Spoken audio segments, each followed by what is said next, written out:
Ok, bueno, vamos a comenzar el día de hoy con la sesión clínica. Quiero agradecer a mi profesor asesor, la doctora en medicina, Cindy Delira Quesada, por la colaboración en la realización de esta presentación. Yo soy la doctora Marcela Idalí Villalobos Ordaz, soy residente de primer año de alergias e inmunología clínica.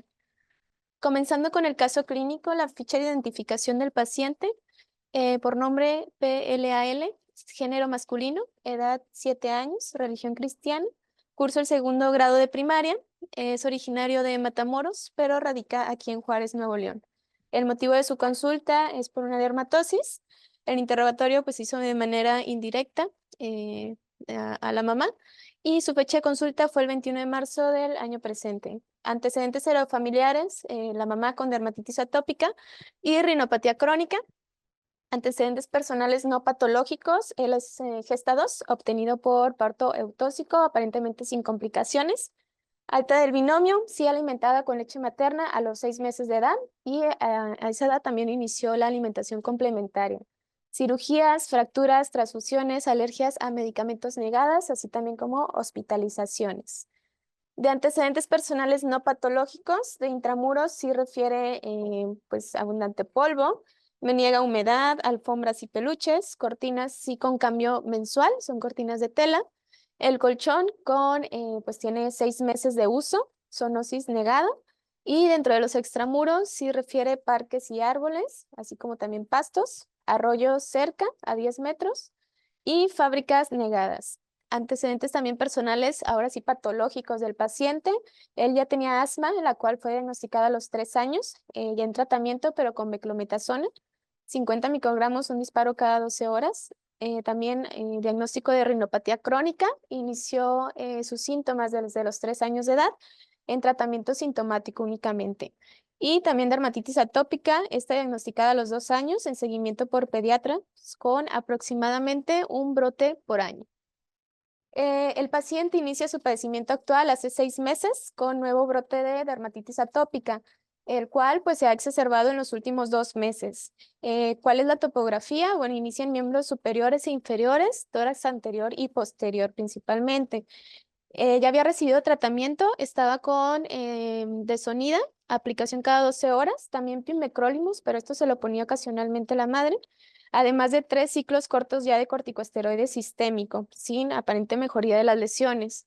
La mamá del paciente refiere presentar, sí, este último mes aumento de tos seca, también ha requerido en 3 ocasiones rescate con salbutamol en este último mes. Pasando a la evaluación de los síntomas, pues realmente síntomas oculares negados. De estornudo sí refiere 2 días de la semana, pero son esporádicos. Igual rinorrea, prurito nasal, obstrucción nasal, también 2 días de la semana. Esta última es bilateral en balanza de predominio nocturno. En cuanto a los síntomas sinusales, únicamente positivos y aclaramiento de la garganta 3 días de la semana. Y de síntomas bronquiales, sí presenta tos, 3 días en el último mes, no tiene predominio de horario y sí despertares nocturnos hasta en 3 noches este último mes y sibilancia solo en una ocasión, recordando que aquí también la mami le había dado 3 rescates de salbutamol. En cuanto a sus síntomas cutáneos, aquí sí presenta prurito intenso en extremidades, tórax, zonas retroauriculares, sí con despertares nocturnos, 4 días esta última semana, que fue cuando se evaluó el paciente. En cuanto a la exploración física de hábitus exterior, se encuentra alerta, reactivo, sí, presencia de líneas de Denny-Morgan, datos de salud alérgico y hipercromia periorbitaria. Realmente a la exploración ocular no presenta datos de hiperemia sin alteraciones. A la rinoscopía, cornetes sí bilaterales del 50%, sí puentes hialinos escasos y una mucosa pálida. Otoscopía realmente sin alteraciones, la cavidad oral, mucosa hidratada, no exudados, no eritema, con amígdalas grado 2. Y tórax normolíneo, simétrico, con murmullo vesicular normoaudible.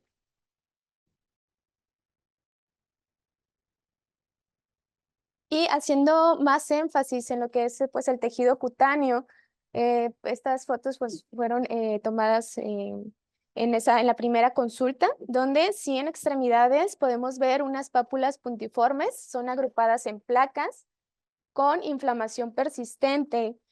También en tórax anterior presentaba lesiones y en tórax posterior. Presentaba eczema retroauricular, son lesiones húmedas, y también en la parte del cuello, pues huellas de rascado, incluso sí se veían costras melicéricas de datos de infección. Por lo tanto, bueno, con este paciente, pues tenemos el diagnóstico de una rinopatía crónica, un asma parcialmente controlada con un ACT de 19 puntos y una dermatitis atópica grave con un SCORAD de 70 puntos. De tratamiento, pues se decidió dejar prednisona oral, o sea, esteroide oral sistémico, por 10 días, ciclo corto, acetónido de fluocinolona en crema cada 12 horas por 2 semanas, su manejo proactivo también, 2 días a la semana, y su humectante, ¿verdad? Con Isdin cada 6 horas sin suspender. También su dermolimpiador con Cetaphil. Y como presentaba las costras melicéricas, pues se decidió agregar ácido fucídico al 2% también, cada 12 horas por 2 semanas. Obviamente también baños clorados 2 veces a la semana, como deben de estar indicados. Sus aseos nasales para la cuestión de su rinopatía crónica, su antihistamínico, y se decidió hacer cambio de inhalador a Baneirs. Quedamos como dosis baja, además como pues también su terapia MART. En cuanto a la valoración subsecuente, aproximadamente un mes después de darle este tratamiento, sí vemos mejoría de las lesiones, disminuyó el SCORAD a 20 puntos, pero todavía continuaba con eczema en pliegues cubitales y popliteos. En esta consulta, pues ya como mejoraron las lesiones, pues decidimos hacer las pruebas cutáneas, las cuales sí estaba sensibilizado a dermatofagoides sternonicinus, a sorghum, salsola y ligustrum. Por lo tanto, aquí pues ya iniciamos inmunoterapia subcutánea, continuaron los cuidados de la piel con sus emolientes, se continuó con el esteroide tópico por 2 semanas y después ya lo continuamos como manejo proactivo, y el Baneir pues lo dejamos en misma dosis, ¿verdad? Para completar los 3 meses de tratamiento. Bueno, ya con este caso clínico, pues vamos a revisar los diagnósticos diferenciales en dermatitis atópica, identificación y manejo de condiciones cutáneas que son similares, ¿verdad? Incluso a pesar de que algunas sean similares, también pueden ir acompañadas, ¿no? Por ejemplo, dermatitis atópica con algo infeccioso como el impétigo. Eso lo vamos a desarrollar en esta presentación. Bueno, como introducción, pues vamos a manejar algo de dermatitis atópica, que es, pues, es una enfermedad inflamatoria, es la más común en el mundo y suele iniciar, pues, en la etapa infantil. Se caracteriza por prurito intenso, cerosis de la piel y lo característico es que va acompañada de brotes. Esta comienza en lactantes, niños y puede representar el paso inicial de la llamada marcha atópica. En la infancia, aquí el diagnóstico se considera más fácil, ya que pues en edades mayores las características clínicas tienden a ser más polimorfas, a cambiar. Entonces, aquí pudiéramos batallar en el diagnóstico en pacientes ya adultos. En cuanto a su epidemiología, aquí la incidencia ha aumentado incluso 2 a 3 veces, es más en países industrializados, afecta a niños de un 15 a 20%, adolescentes 5 a 20% y en adultos menor porcentaje, 1 al 3%. Aquí también se informó que la prevalencia varía dependiendo de las áreas geográficas. Es decir, se ha visto que la prevalencia en niños de 6 a 7 años oscila entre el 0.9 en la India, comparado con un alto porcentaje en el Ecuador de hasta un 22.5%. ¿Esto por qué? Bueno, aquí se han sugerido varios factores, tanto ambientales como epigenéticos, que pues, pueden ser impulsores para el cambio en la epidemiología de esta enfermedad. En cuanto a su fisiopatología, bueno, esta es multifactorial. Va desde tener trastornos genéticos en el genoma, como la alteración en la filagrina, defectos también en la barrera epidérmica, respuestas inmunitarias alteradas y también, obviamente, pues cambios en el microbioma, ¿verdad? Es multifactorial. Su clasificación varía. Por ejemplo, la clasificación clásica la podemos hacer de acuerdo a la edad. Esto es relacionado pues a la topografía, en las lesiones, en qué lugar del cuerpo se encuentran. Por ejemplo, en lactantes las lesiones son más frecuentes, lo que es en mejillas y las áreas extensoras. En escolares predomina, es lo contrario, va a predominar en pliegues y en adultos afecta más el segmento cefálico, pero también hay involucro de pliegues. En cuanto a la clasificación por temporalidad, aquí se clasifica en aguda, subaguda y crónica. En aguda, aquí la característica es el eczema. que son lesiones más húmedas, hay mayor permeabilidad de la barrera cutánea. En las subagudas, la característica o la lesión predominante son pápulas, ¿sí? Aquí esto quiere decir que hay una inflamación persistente. Y en la crónica es la liquenificación, ¿verdad? Que es el engrosamiento de la epidermis, esto por la pérdida transepidérmica de agua. Algo importante es que las lesiones agudas las debemos de manejar más con soluciones y las lesiones crónicas, que están mal liquenificadas, lo recomendable es hacerlo con cremas, con bálsamos o también con ungüentos. Algo importante es que, por ejemplo, pacientes que tienen dermatitis atópica, pero que tienen ascendencia asiática e incluso que tienen fototipos oscuros, pues pueden llegar a presentar formas atípicas de la dermatitis atópica. ¿Cuáles son estas formas? Por ejemplo, puede haber mayor afectación en áreas extensoras más que en áreas de flexión. Las lesiones pueden no observarse con un eritema muy predominante, o sea, se ven blanquecinas. También puede generar un patrón numular o folicular, es decir, alrededor de los folículos pilosos, o también un patrón nodular, como lo vemos en la imagen. Lo característico de un nódulo es que pareciera ser como una pápula, pero la pápula mide menos de 1 centímetro y el nódulo más de 1 centímetro, ¿verdad? Así es como lo podemos diferenciar. También cambios en la pigmentación y mayor liquenificación. También, bueno, algunos criterios diagnósticos podrían ser más difíciles de evaluar en los fototipos oscuros. Y el diagnóstico, ¿cómo lo hacemos? Es por clínica. Aquí los criterios que nos rigen para la dermatitis atópica pues son los criterios de Williams de 1994. Estos ya han sido evaluados respecto a su validez y reproducibilidad, tanto en adultos como en niños, ¿verdad? Entonces, estos son los criterios. Vamos a tener prácticamente sí cumplir como si fuera con el criterio mayor, que es dermatitis pruriginosa, y sus criterios menores, que tiene que cumplir 3 de los 5 que les comento aquí. Número 1, pues sí, una dermatitis visible en la topografía pues ideal de la dermatitis atópica, la topografía común. 2, que tenga antecedente o historia previa de dermatitis también en las mismas áreas, aunque nosotros no lo podamos ver. También una historia de sequedad cutánea en los últimos 12 meses, o también historia personal de asma o rinitis alérgica. Aquí, si el paciente es menor de 4 años, hay que también indagar si los padres o, bueno, los familiares de primer grado tienen también alguna enfermedad alérgica. Y por último, pues el inicio de las manifestaciones clínicas antes de los 2 años. Tenemos que tener el criterio mayor y 3 de los 5 ya comentados. Vamos a pasar en cuanto a los diagnósticos diferenciales, pero condiciones inflamatorias de la piel. De número 1 tenemos a la dermatitis seborreica. Aquí lo característico va a ser, o la diferencia es, dónde se localiza y el tipo de la lesión.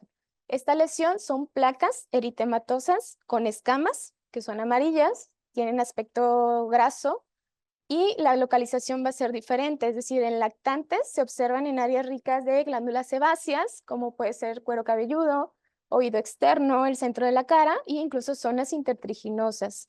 Aquí en lactantes, algo característico es la costra láctea, que son igual costras grasosas en el cuero cabelludo con un fondo eritematoso. En adultos cambia un poco, pero también podemos encontrar en cuero cabelludo pliegues nasolabiales, que es lo característico, orejas, cejas, parte anterior del pecho o parte superior de la espalda también. La patogenia, bueno, es causado por un hongo que se llama malacesia. El diagnóstico es meramente clínico. Sí podemos llegar a hacer un estudio micológico, pero por clínica es lo ideal. Y en esta tabla les puse las diferencias o lo que cambia entre una DA y una dermatitis seborreica, principalmente la edad de presentación. Dermatitis atópica, segundo y cuarto mes. Dermatitis seborreica puede estar desde el primer mes de edad. La lesión es diferente. Dermatitis atópica es pápula y la de la seborreica son placas eritematosas escamosas, ¿verdad? Como amarillentas. La localización en la DA es en mejillas. También algo importante es que la DA respeta el triángulo nasolabial y en la dermatitis seborreica no, sí puede estar aquí afectado el triángulo nasolabial. También la diferencia más presente sería que en la dermatitis atópica sí tenemos un prurito intenso y en la seborreica no da prurito, está ausente. La duración de 1 a 2 años. Y la dermatitis seborreica pues tiende a autolimitarse, ¿verdad? Se resuelve en semanas. La DEA sí está acompañada de procesos pues ahí atópicos y pues el papel de herencia también es evidente, a diferencia de la dermatitis seborreica. En cuanto al tratamiento, bueno, en niños sí podemos usar emolientes. En el cuero cabelludo podemos hacer aceite mineral o de oliva, vaselina también y tratar de retirar las escamas con algún cepillo de bebé que sea pues no tan rasposo el cepillo, ¿verdad? Y algo interesante es que, bueno, la FDA no tiene aprobado el tratamiento de champús con antifúngicos en menores de 2 años, ¿verdad? Entonces, es por eso que únicamente se hacen con emolientes. En cara y en pliegues, aquí sí podemos utilizar antifúngicos como el ketoconazol y corticosteroides tópicos. En adultos cambia un poquito, aquí sí podemos usar en cuero cabelludo podemos usar selenio en casos de tener dermatitis leve y en casos más graves pues ya podemos utilizar el ketoconazol. Una opción pues es el Nizoral que pues sí cuesta 600 pesos, ¿verdad? Aquí la aplicación se pone durante el baño, sí dejarlo reposar alrededor de 5 minutos y esto es 3 veces por semana hasta 2 a 4 semanas. Es un tratamiento largo. En cara y en pliegues pues igual. Si mi patogenia es por un hongo, pues utilizo ketoconazol. Podemos utilizar esteroides tópicos e incluso inhibidores también de calcineurina.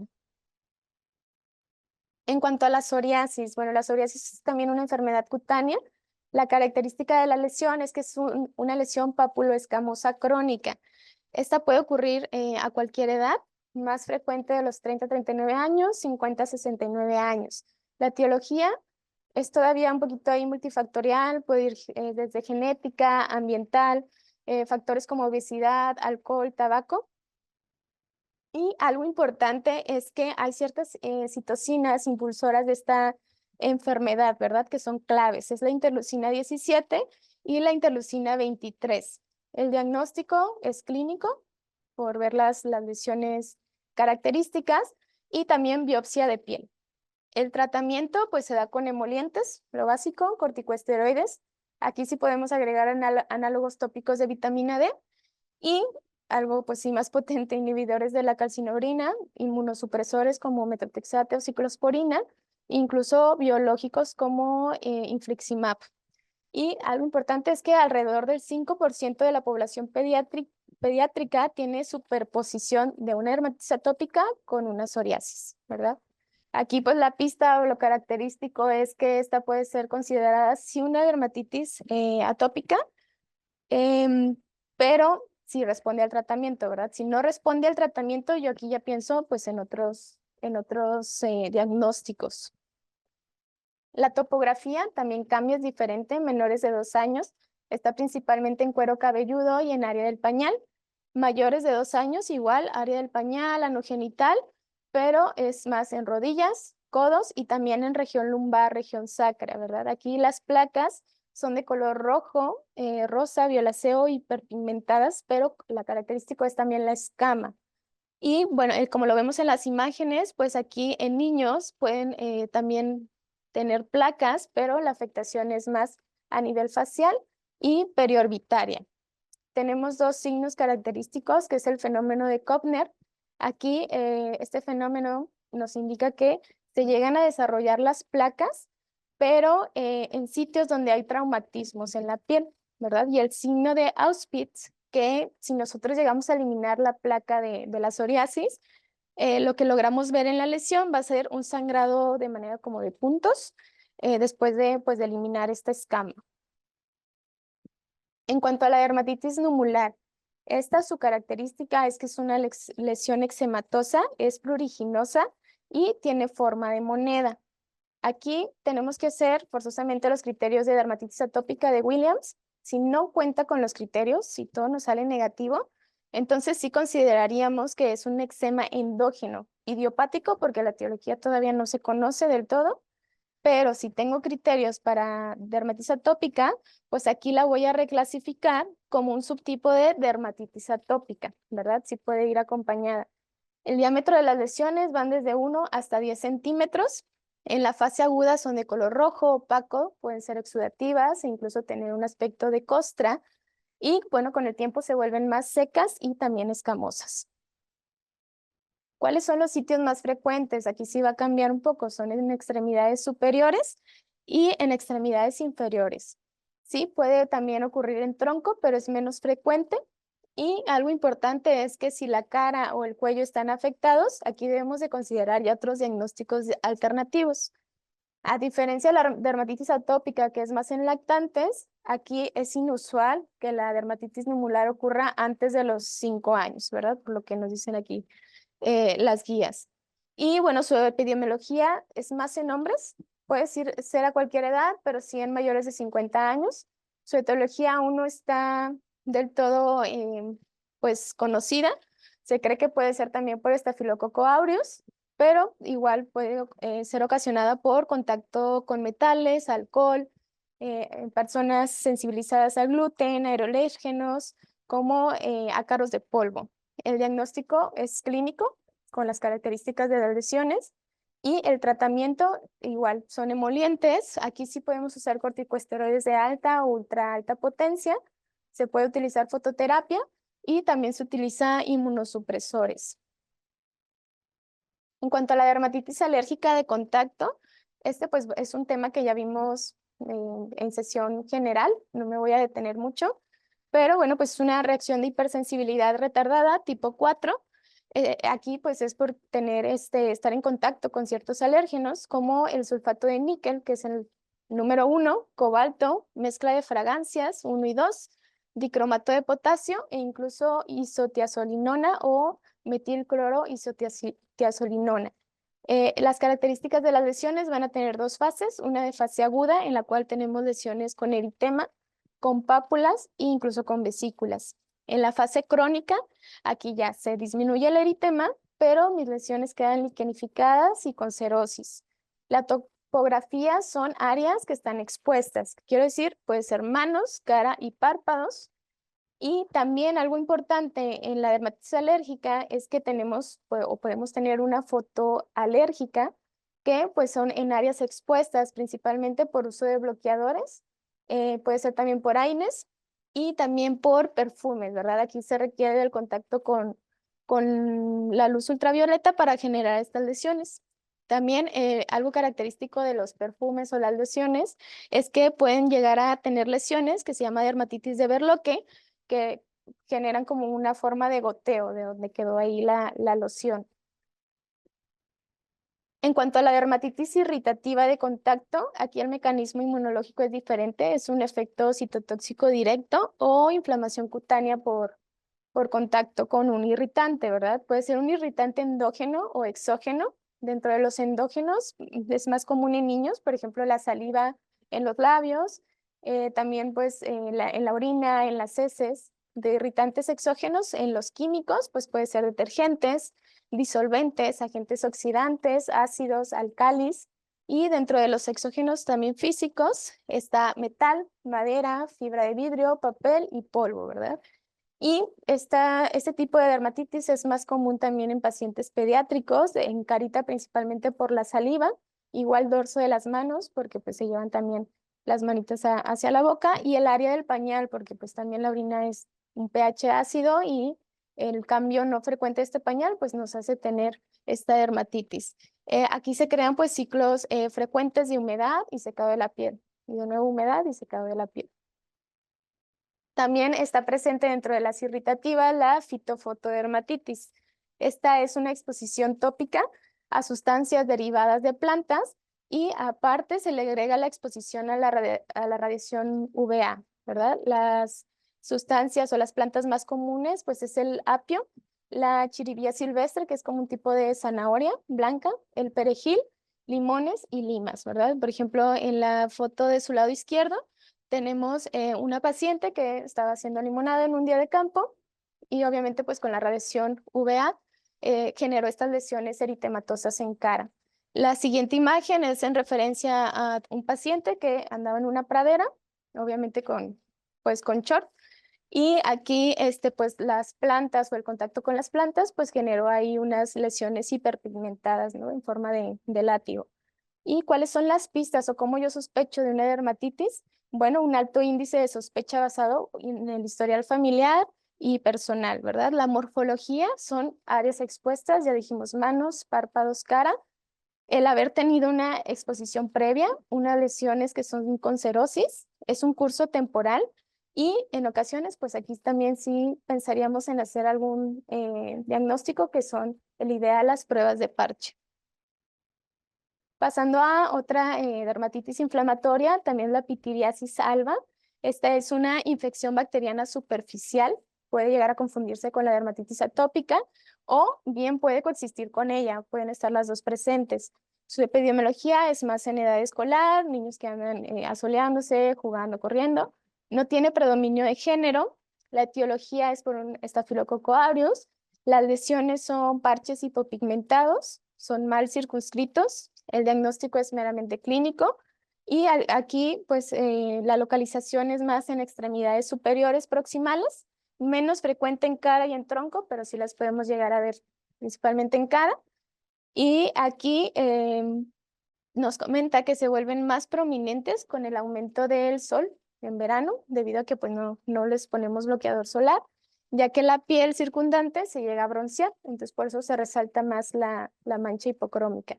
El tratamiento son emolientes, bloqueador solar, podemos llegar a usar también corticosteroides tópicos e incluso inhibidores de la calcinurina. El líquen simple crónico, este es por cambios en la piel que ocurren por un rascado excesivo. Aquí a menudo hay que investigar porque pueden existir con otra causa subyacente, pueden coexistir con dermatitis atópica, picadura de artrópodo o por trastorno psicológico. Afecta al 12% de la población en general. Es común principalmente en las edades de 30 y 50 años, más en mujeres que en hombres, en una relación 2:1. Y las características son placas gruesas y escamosas, son obviamente causadas por la manipulación constante y sus tonalidades van a ser variables, pero predominan las que son de marrón oscuro. También puede transformarse en una placa hipopigmentada en el centro y tener un borde más oscuro. En cuanto a la topografía,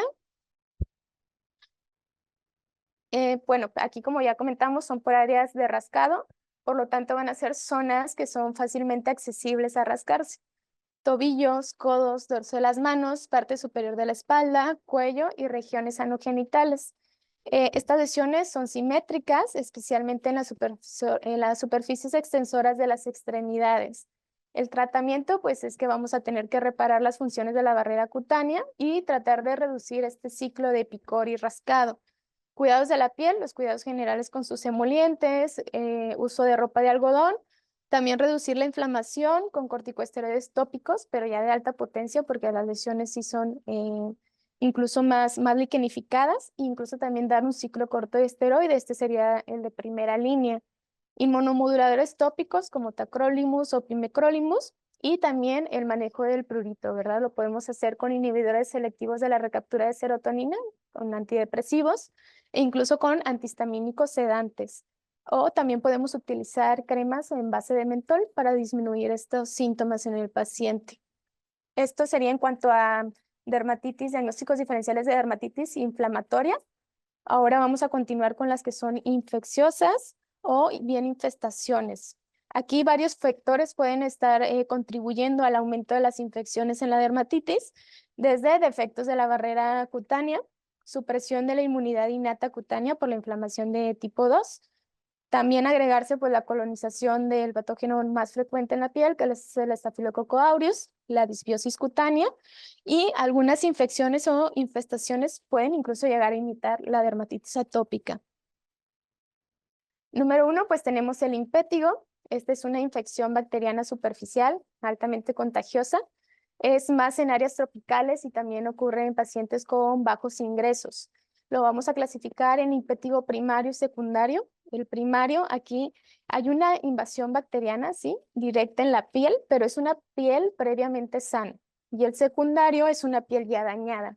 Puede ser una piel dañada por traumatismos, picadura de insectos o incluso ya con afectación de dermatitis atópica de base, ¿verdad? La epidemiología es más en niños preescolares, 2 a 5 años, también en adultos lo podemos observar. Y la etiología, aquí sí ocurren dos patógenos. Aquí también en cuanto a la etiología, tenemos el impétigo ampolloso, el cual es caracterizado o dado por Streptococcus aureus, ¿sale? A con A. Y el no ampolloso, frecuentemente causado por Streptococcus pyogenes. La transmisión es por contacto directo y por fomites, y el diagnóstico pues lo vamos a hacer por clínica. Algo importante es que también hay portadores asintomáticos, ya que el Staphylococcus aureus coloniza pues las ventanas anteriores de las fosas nasales, o bien también ciertas partes húmedas del cuerpo, lo cual pues es difícil de erradicar también.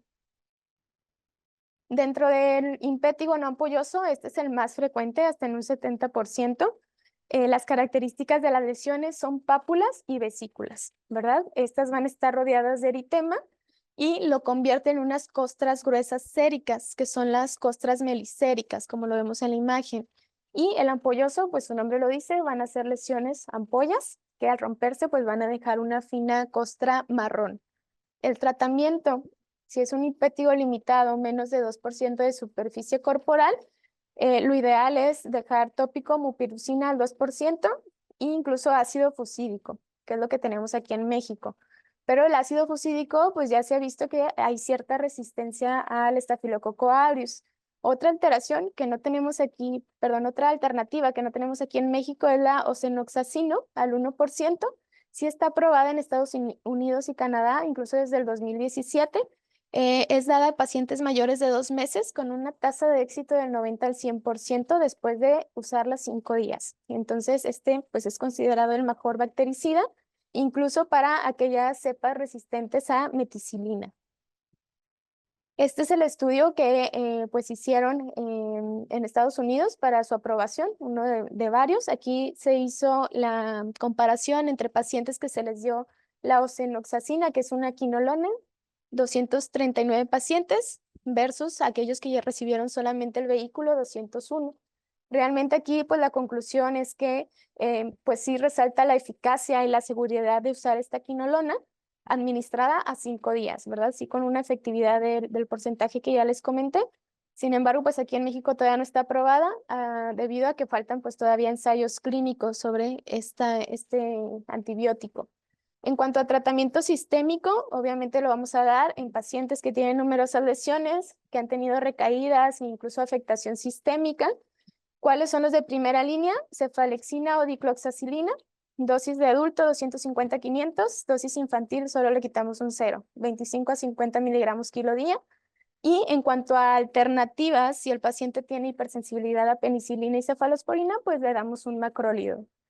Y si tenemos sospecha o confirmación de resistencia a meticilina, pues las otras alteraciones puede ser doxiciclina o trimethoprim con sulfamethoxazol, ¿verdad? Estos esquemas se dan por 7 días, son vía oral, únicamente para tenerlo ahí que se le puede dar manejo, ¿verdad? Y pasando a las tiñas, la tiña corporis, aquí pues una piel que previamente ya ha estado lesionada, erosionada o bien escoriada, con la dermatitis atópica, pues es más susceptible a tener infecciones fúngicas.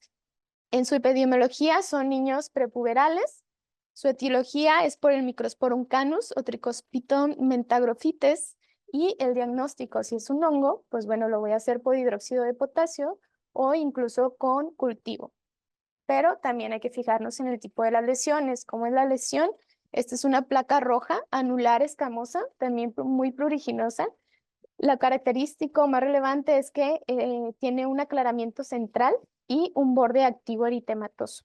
Puede ser única o puede ser múltiple. Si tenemos una enfermedad limitada, podemos dar tratamiento tópico antifúngico, ketoconazol, tópico es bueno. Podemos usar también miconazol, terbinafina o ciclopirox. Este se aplica en la lesión 2 a 4 semanas. Si tenemos una enfermedad extensa, pues ya, lo tenemos que dar vía oral. Lo que mejor funciona es la terbinafina, pero también podemos dar itraconazol. Un punto importante es, por ejemplo, si la lesión empeora después de que yo le puse un tratamiento con esteroide tópico y no mejora, aquí yo tengo que pensar en una infección por dermatofitos, ¿verdad? Y lo contrario, si tengo una lesión no fúngica y esta la trato con una crema antifúngica, pues es probable que la lesión no me mejore, incluso llegue a empeorar. Entonces, si no mejoró, pues vaya, entonces no es una tiña, ¿verdad? Tengo que investigar qué otros diagnósticos diferenciales tengo. Pasando a la escabiasis o sarna clásica, esta infestación es por un ácaro, que es el Sarcoptes scabei, que es un ácaro de 8 patas. Puede estar presente a cualquier edad. Es común en regiones con recursos limitados también, igual que el impétigo. La transmisión es contacto directo y prolongado de piel a piel, ¿verdad? Aquí lo característico es que presenta erupciones que son intensamente pruriginosas de predominio nocturno. Las lesiones también las podemos ver como pápulas eritematosas, son pequeñas, a menudo también escoriadas, y pudiéramos llegar a encontrar también estas líneas que prácticamente son las madrigueras que deja este ácaro. Son líneas serpentiginosas, son delgadas, pueden ser desde color gris, rojas o incluso marronas. Y la topografía, ¿cuáles son? Son principalmente en pliegues, es decir, espacios interdigitales, muñeca, zona axilar, areolas genitales, zona periumbilical, también en rodillas y glúteos inferiores, incluso en muslos. Algo característico de estas lesiones es que si afecta a lactantes y niños, pues también podemos tener afectación en palmas y plantas. También tenemos la sarna costrosa noruega. Esta únicamente se da en pacientes inmunodeprimidos. Son parches eritematosos mal definidos que rápidamente desarrollan estas escamas, ¿verdad? Pero pues son pacientes con VIH, con linfoma o leucemia. El diagnóstico es clínico. Sí podemos también detectar a los ácaros o huevos mediante pues un examen microscópico.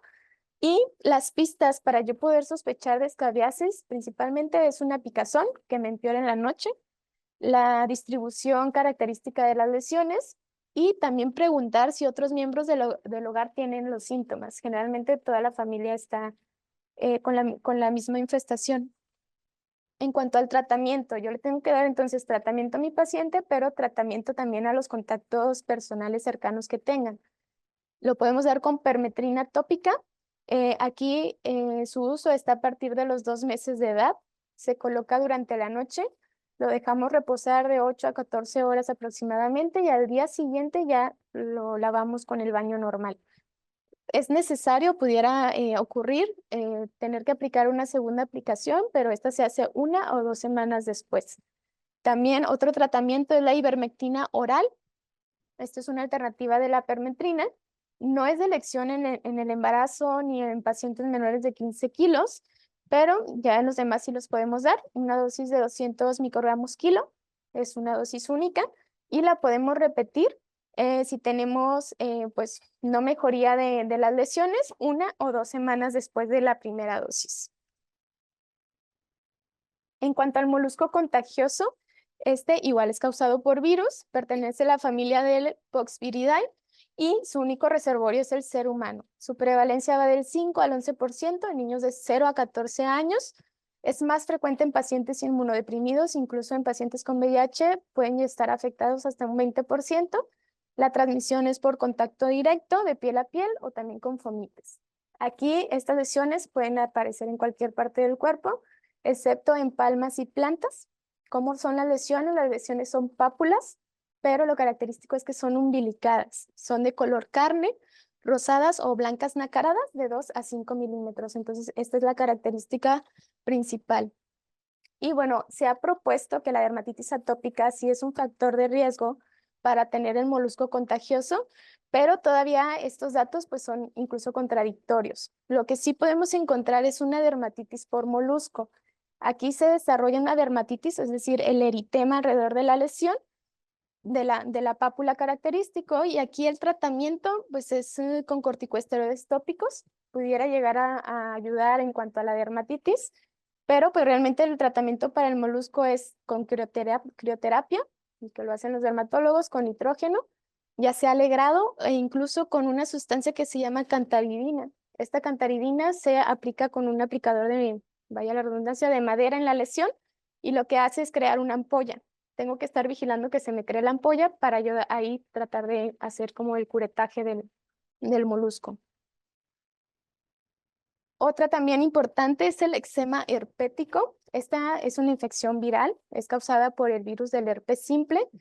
Algo sí característico es que esta enfermedad pues es potencialmente mortal, ¿sí? Sí afecta a pacientes que tienen el antecedente de dermatitis atópica hasta en un 10 a un 20%.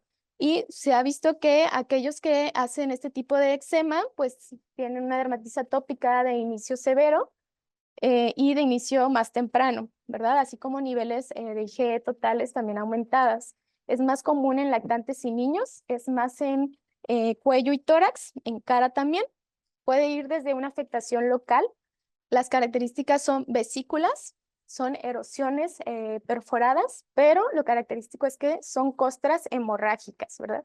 Se puede llegar a confundir con el impétigo, porque el impétigo también comentamos que son vesículas, pero estas son costras melicéricas y estas son hemorrágicas, ¿sí? Puede tener afectación sistémica, aquí es donde viene lo grave, fiebre, malestar, viremia, complicaciones como queratoconjuntivitis, encefalitis, incluso llegar a shock séptico. Y bueno, al inicio de las lesiones se localizan principalmente en las áreas que son afectadas por la dermatitis atópica y luego ya después se diseminan a piel que estaba previamente sana. Esto lo podemos observar en un periodo de 7 a 10 días. Como ya comentamos, se confunde con impétigo. El diagnóstico es clínico. Podemos hacer PCR, que es una cadena de polimerasa para observar el virus, o también frotis de Zank, ¿verdad? Que estas son una tinción con Guillain-Barré, donde podemos observar células gigantes multinucleadas, características de infestación por el virus. Esta es una urgencia dermatológica. ¿Por qué? Porque tenemos complicaciones graves, desde una insuficiencia hepática aguda, queratoconjuntivitis, deshidratación, desnutrición por la gingivostomatitis herpética, alteraciones neuroinfecciosas y pues llegar a septicemia. El tratamiento, aquí ya directamente nos vamos a ir a la ciclovir. Esto sí me va a acelerar un poquito la recuperación del paciente. No está indicado usar esteroides tópicos porque no me va a modificar en nada el curso de la enfermedad. Sí tener en monitoreo continuo al paciente y algo importante, el dupilumab, que sí se ha visto que reduce las infecciones dérmicas. En este estudio en el cual se desarrolló acerca del riesgo de infecciones en pacientes con dermatitis atópica que fueron tratados con dupilumab, bueno, el objetivo fue determinar el impacto de este biológico en las tasas de infecciones cutáneas y otras infecciones en pacientes con dermatitis atópica moderada grave. Y aquí pues se calcularon por medio de razón de riesgos, intervalos de confianza, y los resultados pues fue que en 8 ensayos controlados aleatorizados sí mostró una razón de riesgo de infección cutánea de 0.54 con un intervalo de confianza del 95%. Por lo tanto, pues aquí el dupilumab sí parece disminuir significativamente el riesgo de las infecciones cutáneas y eczema herpético. Este estudio pues fue en adultos con dermatitis atópica moderada a grave. Continuamos con el eczema Coxsackie. Esta es causada igual por un virus, pero es virus Coxsackie A6. Este con frecuencia se presenta de manera similar al eczema herpético. Igual son vesículas hemorrágicas, pero la topografía cambia. En lugar de ser más en cara, cuello, tórax, este es más en extremidades superiores e inferiores. El diagnóstico también puede ser por cadena de polimerasa y bueno, específicamente para Coxsackie para identificar el virus. A diferencia del eczema herpético, pues aquí el de Coxsackie no pone en peligro la vida y el tratamiento únicamente va a ser de apoyo, es decir, con sus emolientes, cuidados de la piel y sus antipiréticos. El exantema vírico, también diagnóstico diferencial. Este sí es un grupo heterogéneo de manifestaciones cutáneas. Está asociado con una amplia variedad de infecciones virales sistémicas. Lo característico de las lesiones es que es una erupción morbiliforme, puede ser generalizada, presenta algo que no dijimos en las demás, que este sí puede ir presentado por máculas. Máculas y opápulas rosadas y finas que pueden confundirse incluso con la dermatitis atópica. ¿Cuáles son mis pistas para sospechar que es un exantema vírico? Un inicio súbito, las lesiones son simétricas, son autolimitadas y tienen síntomas sistémicos, ¿verdad? Alguna faringoamigdalitis, que empiecen con algo infeccioso, ¿verdad? Son, pues sí, autolimitadas y el tratamiento pues es únicamente de apoyo. Dejando ya de un lado todos los procesos infecciosos, también hay diagnósticos diferenciales de dermatitis atópica relacionada pero a trastornos de la inmunodeficiencia. Aquí es importante considerar que existen sí síndromes de inmunodeficiencia primaria o enfermedades autoinmunes sistémicas. ¿Cuándo las vamos a sospechar? Es por eso que tenemos que hacer pues una historia clínica muy bien elaborada.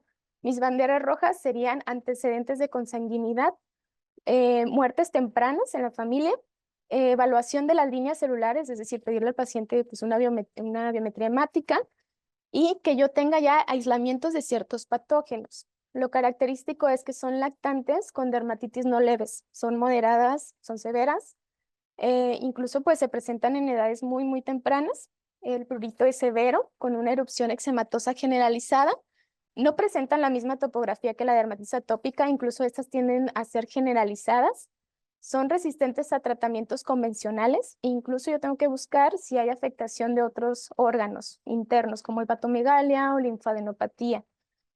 Son pacientes que ya presentan infecciones recurrentes y también retraso en el crecimiento. El diagnóstico únicamente aquí, pues yo lo voy a demostrar con la mutación del gen correspondiente, ¿verdad? Con lo que yo estoy pensando por clínica que tiene mi paciente. Aquí, de número 1, pues tenemos el síndrome de Netterton. Esta es una enfermedad súper rarísima, con una prevalencia de 1 hasta en 200,000. Es autosómica recesiva. La mutación es en el gen SPINK5 de la porción 32 del brazo largo del cromosoma 5. Se presenta poco después del nacimiento y generalmente tienen una erupción eczematosa, ¿sí? Es pruriginosa, con cerosis, afecta cuero cabelludo, cara, cejas. Y algo importante o característico de esta enfermedad es la tricorrexis invaginata. Este es, o se le conoce como pelo de bambú. ¿Por qué? Porque el cabellito, como lo vemos en la imagen superior, presenta una intussuscepción y genera este nódulo que pareciera un bambú, ¿verdad? Esto lo convierte en un pelo quebradizo, sin brillo, un pelo corto. Y algo importante es que sí empiezan con eczema 1 o 2 años, pero después es reemplazada por lesiones anulares y policíclicas, que es la ictiosis linear circunfleja, que lo vemos aquí en la imagen inferior. Además de esto, pues puede ser una enfermedad potencialmente mortal porque hay inflamación cutánea severa, hay infecciones relacionadas, hay deshidratación, incluso fallo en el crecimiento. El diagnóstico lo vamos a hacer con pruebas genéticas y pues únicamente el tratamiento, cuidados de la piel con emolientes, corticosteroides tópicos y también podemos usar inhibidores de la calcineurina.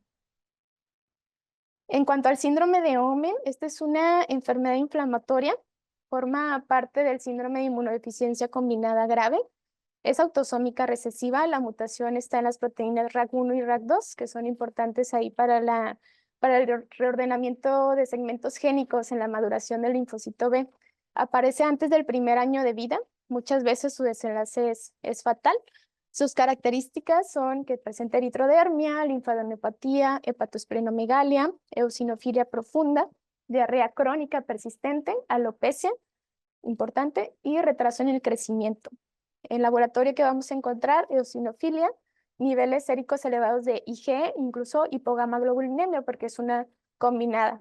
Aquí podemos observar en la imagen este lactante con erupción generalizada, eczematosa, papular y pruriginosa. Únicamente pues el tratamiento curativo es el trasplante de médula ósea. En cuanto al síndrome de Wiskott-Aldrich, este es un trastorno raro, es ligado al cromosoma X. Se encuentra aquí la mutación en el gen WAS, que es responsable de la proteína WAS. Esta pues, proteína se encarga ahí también de la regulación del citoesqueleto de la actina, que de mis células inmunitarias, por lo tanto, pues es importante en la movilización de estas células. Los varones, si está ligado al X, pues los varones van a ser los afectados, ¿no? Tiene una incidencia de 1 en cada 100,000 nacidos vivos, es también un poquito rara, y es característica por una triada. Número 1, trombocitopenia con volumen plaquetario bajo. Este es el primer signo que se presenta desde el nacimiento. ¿Cómo lo vamos a ver? Porque pues, el neonato lactante tiene púrpura, equimosis e incluso diarrea sanguinolenta. El eczema también, que es típicamente dentro de los primeros meses de vida. Y algo característico del Wiskott es que la topografía es la misma que la dermatitis atópica, ¿sale? Esta no es un eczema generalizado. También inmunodeficiencia, son susceptibles a organismos encapsulados, virus y microorganismos oportunistas. El tratamiento, antibióticos de amplio espectro para proteger ahí a mi paciente de todos los microorganismos, transfusiones de plaquetas, el trombopac, que es un agonista del receptor de trombopoyetina, esteroides tópicos, darle inmunoglobulina intravenosa y el curativo, el trasplante de células hematopoyéticas. También tenemos el síndrome de hiper-IgE. Esta también es una inmunodeficiencia primaria extremadamente poco frecuente, con mutación del gen STAT3. Esta es autosómica dominante. También está caracterizada por una triada. Número 1, una IgE sérica que puede ir hasta 2000 unidades microlitros. Tienen abscesos estafilocócicos cutáneos recurrentes. Generan neumonías también recurrentes, pero con formación de neumatoceles. Otras características más físicas presentan rasgos ásperos, frente prominente, prognatismo, nariz ancha con distancia interalar aumentada. También a nivel dental presentan retención de los dientes primarios, pueden tener caries, generar abscesos dentales y periodontitis. También craneosinostosis y escoliosis, o sea, alteraciones ahí esqueléticas. La erupción, ¿cómo es? Es un eczema pruriginoso, afecta cuero cabelludo y cara principalmente. Se llegan a sobreinfectar de Staphylococcus aureus. Por lo tanto, pues estas lesiones resultan supurativas con costras. Característica importante es que generan abscesos cutáneos, pero que son fríos. ¿Qué quiere decir? A diferencia de los abscesos que son calientes, pues generan calor, rubor, dolor, el eritema, ¿verdad? Estos no van a tener estas características, pero sí tienen y sí están infectados, principalmente por estafilococo. También estos pacientes tienen infecciones por cándida, pueden afectar la piel, membranas mucosas, incluso uñas, ¿verdad? Entonces, tenemos infección por bacterias y por hongos. El tratamiento, principalmente solamente paliativo, puede ser difícil ya que los corticosteroides tópicos o los inhaladores de inhibidores de la calcineurina pues pueden llegar a exacerbar las infecciones cutáneas.